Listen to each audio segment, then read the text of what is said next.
Hi viewers, welcome to our channel. ప్రస్తుతం మనతో పాటు ఇమ్మంది రామారావు గారు సీనియర్ జర్నలిస్ట్ ఉన్నారు. వారితో ఒకసారి మాట్లాడదాం.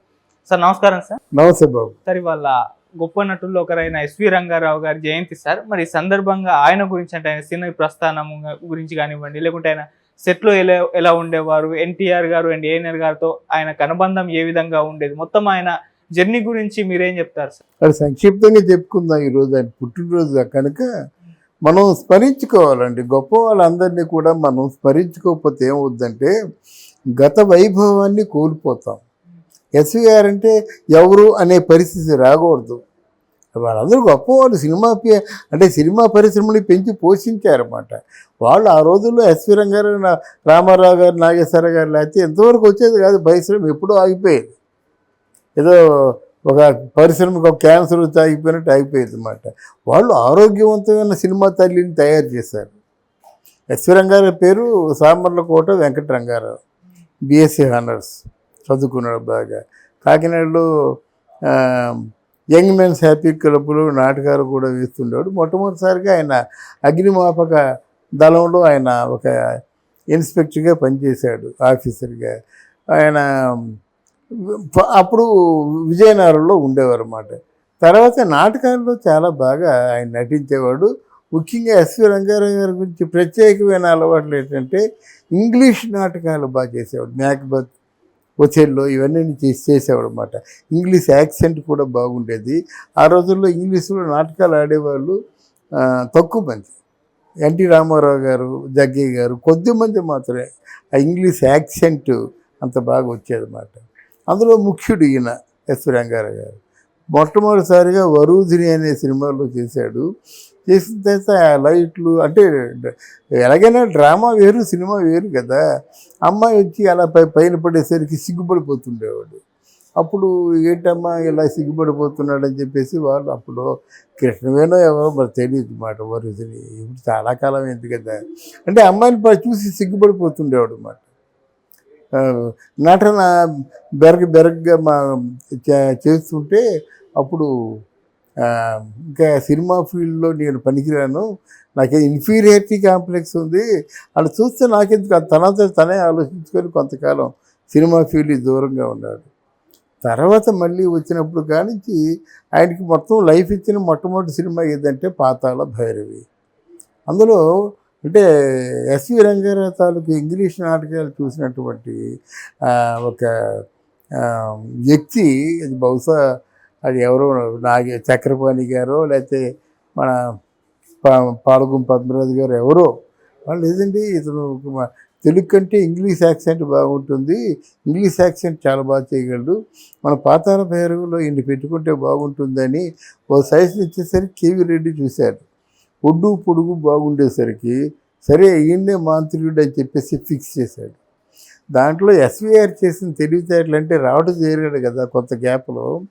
అందులో ఒక ఇంగ్లీష్ నాటకంలో ఇంగ్లీష్ ఆర్టిస్ట్ అండి, గుర్తు రావటం లేదు. ఆ ఇంగ్లీష్ ఆర్టిస్ట్ నటించినట్టుగా ఒక కనుబొమ్మ కింద ఒక కనుబొమ్మ పైన పెట్టి డైలాగ్ చెప్తారనమాట. దాంతో జనాలు పిచ్చెక్కిపోయారు. పాతాళ భైరవితో ఎస్వి రంగారావు ఒక స్థాయి ఆర్టిస్ట్గా పరిచయం అయిపోయాడు అన్నమాట. అది తర్వాత ఇంకా అక్కడి నుంచి విజయవాడ సంస్థలో ఉన్నాడు. విజయవాడ సంస్థలో నా ఎన్టీ రామారావుతో పాటు 500 రూపాయలు జీతానికి పనిచేశాడు ఆ రోజు. తర్వాత అంటే అడ్వాన్స్ 5,000 ఇచ్చేవారు, నెల 500 రూపాయలు సినిమాతో నిమిత్తం లేకుండా. మళ్ళీ ఇంకో సినిమా తీసినంత వరకు అదే, మళ్ళీ సినిమా తీయగానే 5,000 అడ్వాన్స్, 500 రూపాయలు అలాగా. అంటే ఆ జీవన భృతి అలాగ ఉండేది అన్నమాట. తర్వాత ఆయన తెలుగు సినిమాల్లో అంటే ఆయన మించిన ఆర్టిస్ట్ ఇంకెవరు లేడు. ఫాదర్గా చేయాలంటే ఎస్విఆర్ఏ. ఇప్పుడు ఎవరికైనా ఫాదర్గా చేయాలంటే మామగా కానీ ఫాదర్గా కానీ భానుమతి దగ్గర నుంచి సావిత్రి దగ్గర నుంచి అందరికీ, జమున దగ్గర నుంచి అందరికీ కూడా ఫాదర్ అంటే ఎస్విఆర్. ఎస్విఆర్ అంటే అంత ప్రేమాభిమానాలు ఉండేవి. తర్వాత నాగేశ్వరరావు గారికి, రామారావు గారికి కూడా తండ్రిగా చేయాలంటే అంతే మంచి వాళ్ళు సమవుజ్జి అనుకునేవాళ్ళు అన్నమాట. ఇద్దరు అంటే ఎన్టీ రామారావు 5'10", ఎస్వి రంగారావు 5'10", నాగేశ్వరరావు 5'6" అంతా ఉంటాడు. ఊట వేసుకుంటే 5'7" ఉంటాడు అన్నమాట. కానీ ఇద్దరిని కొడుకులుగా పెట్టుకుని ఫోటోలు చాలా వచ్చాయి మనకి గుండమ్మ కథలో. అలాగ ఉంటున్న వ్యక్తి సావిత్రి మాత్రం డాడీ అని పిలిచేది కాదు. సావిత్రి గారికి ఇక్కడ హబ్బుల్లా రోడ్డు అంతా ఉంది, అన్ని గుప్తదానాలు చేశారు. ఒక రోడ్డు అంతా సావిత్రిదే. అప్పుడు సావిత్రి గారే కట్టుకోమని చెప్పారు. ఇంటి ఎదురుగా ఇల్లు కట్టుకోమని చెప్తే ఇంటి ఎదురుగా ఇల్లు కట్టుకున్నాడు.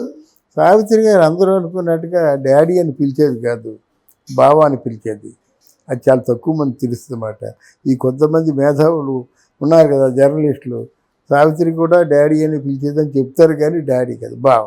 అలాగే ఎస్వి గారితో వేటకి వెళ్ళడం సావిత్రికి చాలా ఇష్టం. వాళ్ళు వేటకెళ్ళి ఒక పులిని తీసుకొచ్చి ఇచ్చారు. ఆ పులిని మచ్చిక చేసుకొని సావిత్రి గారు ఈవినింగ్ వాక్ చేసేది. ఆ ఫోటోలో మనకు దర్శనం ఇస్తాయన్నమాట. అంతా బాగా అంత అన్యోన్యంగా ఉండేవారు. వాళ్ళిద్దరు పోటీ పడి నటించేవారు అన్నమాట. అంటే ఒకరి మీద ఒకరు చాలా గౌరవం ఉండేది.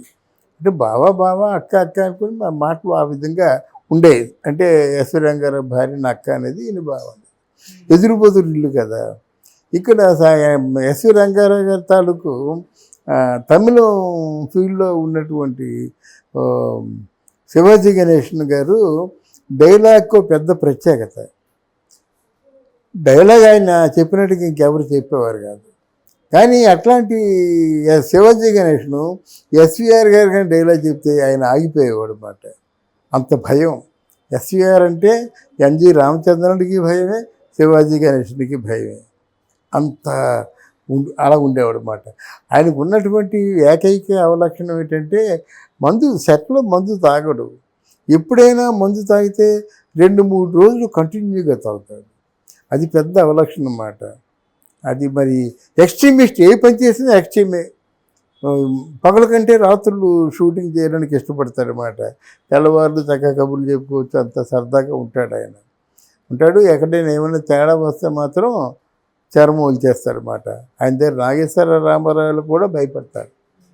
ఇది అంత అంటే ఎస్వి రంగారావు గారు బ్రతుకుంటుండగా ఆయనకంటే పెద్ద క్యారెక్టర్ ఆర్టిస్ట్ ఉన్నాడు అనిపించుకోలేదు కదా. ఆయన తర్వాత ఎవరైనా. ఇందులో ఇంకో విషయం చెప్పడం మర్చిపోయాను. కొద్ది కాలం మొనగాడు అనేటువంటి సినిమా తీశాడు. అందులో హీరో వేషం వేశాడు. అది బ్రహ్మాండంగా ఆడేసింది. ఇంకా అక్కడి నుంచి ఎస్వి రంగారావు గారి ప్యాంటు, అంటే దాని స్టోన్ హౌస్ షర్టును జీన్ ప్యాంట్ వేయడం, ఇన్సర్ట్ చేయడం, జాకెట్ వేసుకోవడం మొదలుపెట్టాడు అన్నమాట. అప్పుడు వచ్చేసాయని సినిమాలు. జగజ్జంత్రీలు, జగద్బంత్రీలు, జగత్ కిలాడీలు, మొనగాడు ఎన్ని ఉన్నాయి చూసారా. ఇక ఎన్ని వచ్చాయన్నమాట. ఒక 20 సినిమాల వరకు. కొత్తులు రత్తయ్య, ఎన్ని సినిమాలు ఎస్వి రంగారావు గారిదే. అంటే ఎస్వి రంగారావు గారినే మెయిన్గా హీరో పెట్టి సినిమాలు తీసేవారు. అది తర్వాత ఏమో మా గురువు గారు దాసరి నారాయణరావు గారు ప్రధాన కథానాయకుడిగా ఎస్వి రంగారావు గారినే తాత, మనవుడు రాజబాబు, ఎస్వి రంగారావు గారి తాత మాట. అంటే ఇవన్నీ కూడా ఆయన ముద్ర వేసుకున్నాడు. మర్చిపోలేని సినిమాలు. ఏ సినిమా ఆయన చేసినా మర్చిపోలేని సినిమాలు అన్నమాట. అటువంటి ఆర్టిస్టులు మరి లేరు. సెల్యులాయిడ్ మీద ఏమో డైలాగ్ చెప్పాలంటే వాళ్ళు చూస్తాడు, డైలాగ్ వింటే చెప్పేస్తాడు అంతే.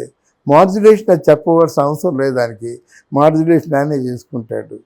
అంటే అసిస్టెంట్ డైరెక్టర్ చెప్పినటువంటి డైలాగ్ని అలాగే చెప్పడం, ఆయన మాడ్యులేట్ చేసుకుంటాడు. ఎక్కడ పదవి విరపాలో, ఎక్కడ దాన్ని అందంగా పలకాలో తెలిసిన వ్యక్తి ఎస్వి రంగారావు గారు. అలాగే ఇక్కడ మన పాండవ వనవాసం సినిమా జరుగుతుండగా